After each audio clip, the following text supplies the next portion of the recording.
যথারীতি গতকালকে যেহেতু বলছিলাম তোমাদেরকে ক্লাসের মধ্যে আমরা পরীক্ষা করে দেখাবো, সবাই রাজি আছো? আরো কিছু জিনিস আনছি। কি এগুলা? পাথর, অনেকগুলো পাথর তোমাদের মাধ্যমে কালেক্ট করছি, তাই না? যারা যারা এগুলো আনছে সকলকে ধন্যবাদ। এখন আমরা কি এগুলো প্র্যাকটিক্যালি দেখবো আজকে?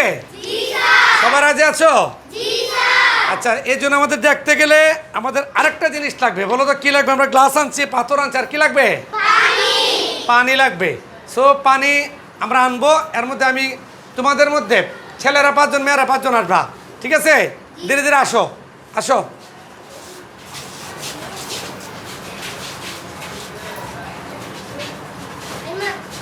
আচ্ছা, আমরা সবাই আসলাম। এখন পানি তো আনি না, পানি আনছি? পানি আনো ইসমাইল, পানিটা আনো। ঠিক আছে, থ্যাংক ইউ। আমরা কি বলছি, প্রথমে আমরা তিনটা গ্লাসে কি করব? সমান পরিমাণ পানি ডালবো। আমি একটা ঢাললাম, এখন তোমাদের দিতে একজন ঢালো, তুমি ঢালো, দেও একজন ঢালো।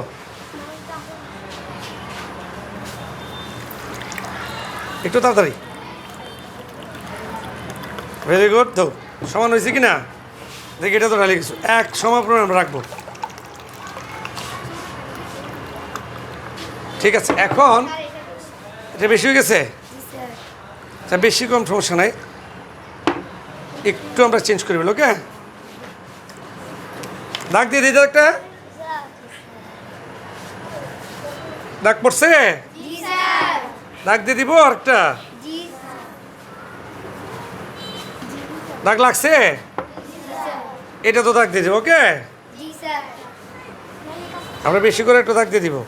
আমরা চাইলে কিন্তু এটা রাবার ব্যান্ড দিয়ে পারতাম, রাবার ব্যান্ড আনলেও পারতাম, কিন্তু দাগ দিয়ে একটু ক্লিয়ার দেখা যাবে, তাই না? এখন আমরা এখানে প্র্যাকটিক্যালি করব। বিজ্ঞানের প্রতিটা ক্লাসে আমরা প্র্যাকটিক্যালি করতে চেষ্টা করবো, ঠিক আছে? যদি তোমরা দুষ্টামি না করো, যদি সাপোর্ট দিও স্যারকে, তাইলে আদারওয়াইজ কিন্তু পারবো না। এখন প্রথমে বইটা আনো, বই আনো একটা। আমাদের কি বলছে 43 পৃষ্ঠা নিয়ে আমরা একটু আজকে স্টাডিটা করব। এখানে কি বলছে, তিনটা গ্লাসে, একটা গ্লাসে কিন্তু কি নাই, একটা গ্লাসে কিন্তু পাথর নাই, আর একটা গ্লাসে কিন্তু আমরা চাইলে দুটো একটা পাথর দিতে পারি, নাকি? আচ্ছা দেখো তো, দুটো একটা পাথর ধরে দেখি, ফেলাও। এটার মধ্যে কয়েকটা ফেলাও, ফেলাও এটার মধ্যে কয়েকটা। কয়টা বলছো? আরেকটা ফেলাও, ফেলাও তুমি, ফেলাও দুইটা, তুমি একটা ফেলাও এটা। ঠিক আছে, আমরা কি একটু রাখো এটা। এই গ্লাসে কোনো পরিবর্তন দেখতে পাচ্ছি? আচ্ছা, কি পরিবর্তন দেখলাম একজন বলো তো, কি পরিবর্তন দেখছো? আচ্ছা, এটার মধ্যে কি হয়েছে বলো? পাথরের জন্য জল আরো উপরে উঠে গেছে। আর এটাই কোনটা বেশি উঠছে, এটা নাকি এটাই? এটা বেশি উঠছে। কারণ এটার মধ্যে আমরা পাথর কি বেশি দিছি না? পাথর বেশি দিছি, সবাইকে দেখতেছি। তাইলে কি বুঝাবো আমরা, এই যে পাথরের কি আয়তন আছে? পাথর এই গ্লাসে একটা জায়গা দখল করছে না? পাথর যে জায়গা দখল করছে, এটা হচ্ছে পাথরের আয়তন। পাথর যে জায়গা দখল করছে, এটা হচ্ছে পাথরের আয়তন। যে স্থানটা দখল করেছে, এটা হচ্ছে পাথরটির কি আয়তন। এখন আমরা যত পাথর দিব, তত কিন্তু পানি উপরে উঠতেছে। দেখো, এটার মধ্যে দিচ্ছি কয়েকটা, এটার মধ্যে দিচ্ছি বেশি। যদি আমি আরেকটা দিই, যত দিব তত উঠতেছে, পাথরগুলো নিচে চলে গেছে না? এর মানে পানি যা ছিল, পানি কিন্তু তার আগের জায়গায় আছে, শুধুমাত্র পানির স্থানটা পরিবর্তন, এটা আগে উঠে গেছে। কারণ পানির জায়গায় জায়গা দখল করছে কে? পাথর তার জায়গা দখল। এখন কি আমরা এই যে পদার্থর যে আয়তন আছে, পাথরের যে একটা আয়তন আছে, বুঝতে পারছি? হ্যাঁ, আমাদের বইয়ে বলছে, দেখো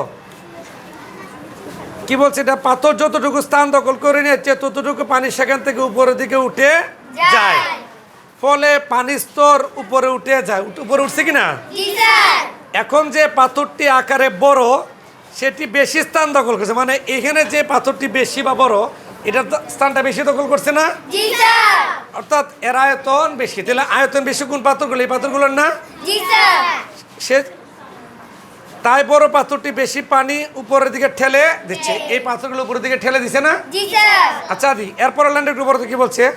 সেজন্য বড় পাথরটি গ্লাসে ফেললে পানি বেশি উপরে উঠে মানে এই বড় পাথরগুলো যে এটার মধ্যে ফালাইছি পানিগুলো বেশি উঠছে তো জি স্যার এটি বলছে। এখন গ্লাসের পানি যতটুকু উপরে উঠেছে তার আয়তন ডুবে যাওয়া পাথরের আয়তনের সমান।